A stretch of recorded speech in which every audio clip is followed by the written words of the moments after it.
Fin mai, début juin 2022, le Centre UNESCO a organisé l'Assemblée scientifique de l'Association internationale des sciences hydrologiques.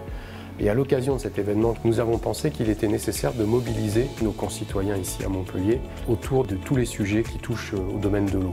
Donc l'idée est venue assez rapidement finalement de pouvoir réaliser le projet dont vous voyez une expression derrière moi, c'est-à-dire la fresque sur l'eau, j'emprunte l'eau, je m'engage.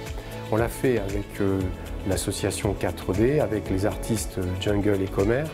Et l'idée, c'était effectivement d'apporter de la médiation, de l'information et de proposer à nos concitoyens de matérialiser leur engagement en apposant la paume de leur main, après l'avoir trempée dans de la peinture, sur le panneau qui représentait l'ODD qui convenait à leur engagement. 4D travaillait sur les objectifs de développement durable, qui sont quand même une formidable grille de lecture des défis globaux, de la complexité, et qui arrive à faire une synthèse finalement assez simple de cette complexité. Voilà, ici en fait vous pourrez savoir, et puis surtout vous faites partie de l'histoire.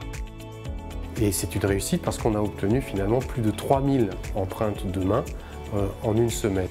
Il était convenu également que nous offrions aux partenaires privés, publics qui nous ont aidés à réaliser cette fresque une contrepartie, c'est-à-dire un fragment de cette fresque.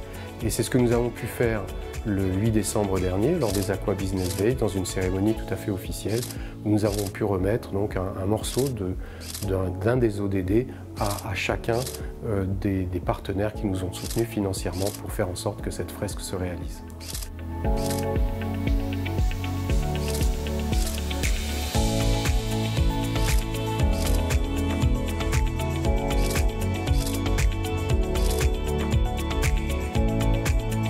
Cette dynamique collective, coopérative est essentielle dans ce futur durable et désirable qu'on construit avec les ODD.